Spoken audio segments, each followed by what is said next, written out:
Como te dije en el video anterior, en este vamos a hablar el liberalismo en lo económico y en lo político. Y tenemos que recordar un poquito que este liberalismo es un conjunto de ideas políticas y económicas que parten de los principios de que las personas deben estar lo más libres de restricciones que sea posible. Desde el punto de vista económico, sostiene que el Estado no debe intervenir en la economía, porque al hacerlo, interrumpe su desarrollo natural. Tengamos en cuenta que para los liberales, ¿sí?, la economía solo debe ser regulada por la ley de la oferta y la demanda. ¿Sí? Sabemos bien cómo se maneja esto, ¿no? En el capitalismo ya lo sabemos perfectamente, ¿no? Entre privados siempre, ¿no?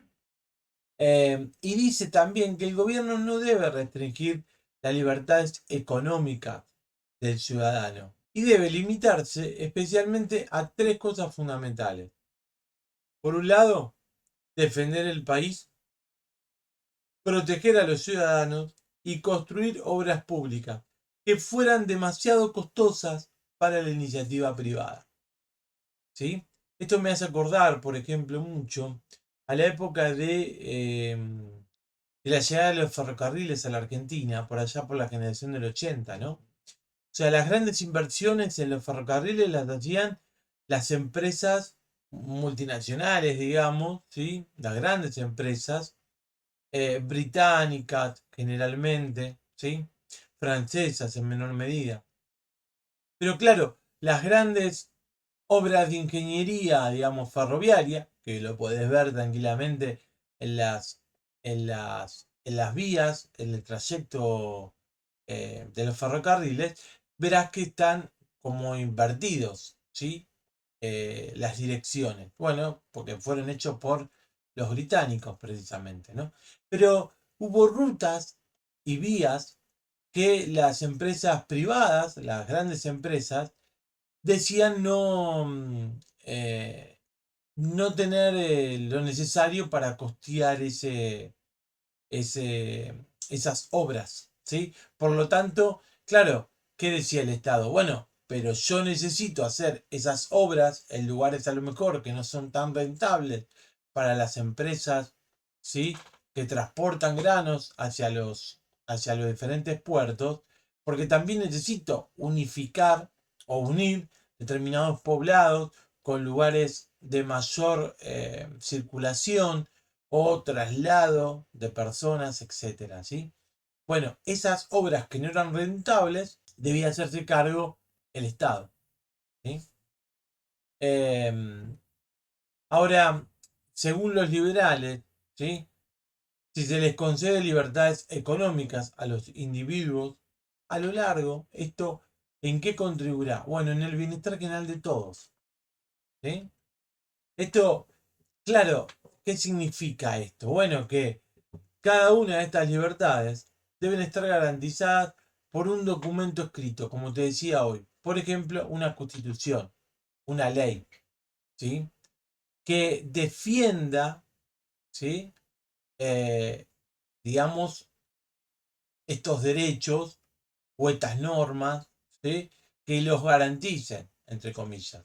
Ahora, con respecto a la forma de gobierno, ¿sí?, los liberales defienden que todo gobierno debe tener una oposición política pacífica y una asamblea representativa, donde en esa asamblea representativa se elaboren las leyes, ¿sí?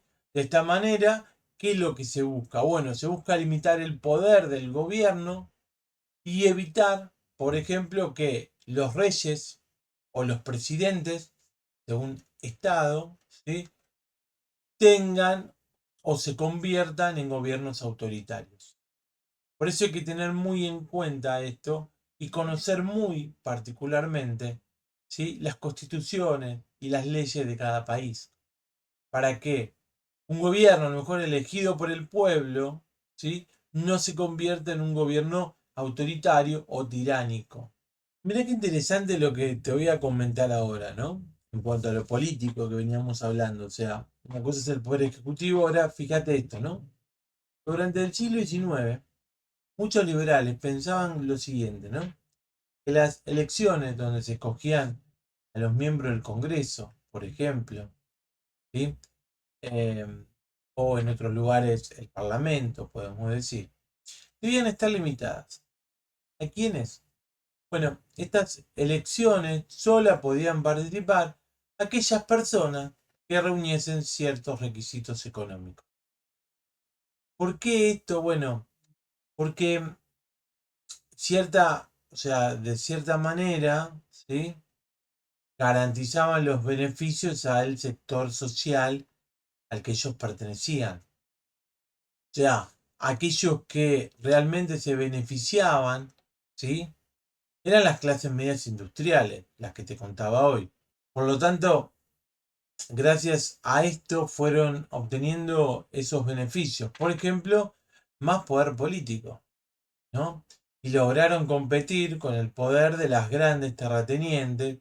Por eso, no es casual que en esta época las clases medias industriales, fundamentalmente, fueran las mayores defensoras del liberalismo.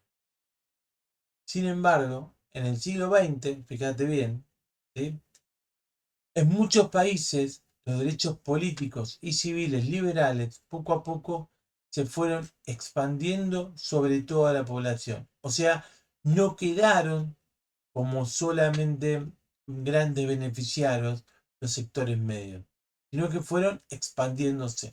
A lo largo de la historia hubo grandes exponentes, muchos pensadores y filósofos em, que, que hablaron sobre este tema, ¿no? Y que todavía hoy siguen vigentes o siguen expresando sus doctrinas liberales. En el próximo video te quiero contar esos autores, ¿sí? ¿Quiénes fueron los representantes más importantes y quiénes son en la actualidad? Aquellos pensadores, filósofos, ¿sí? Economistas que defienden estas ideas liberales.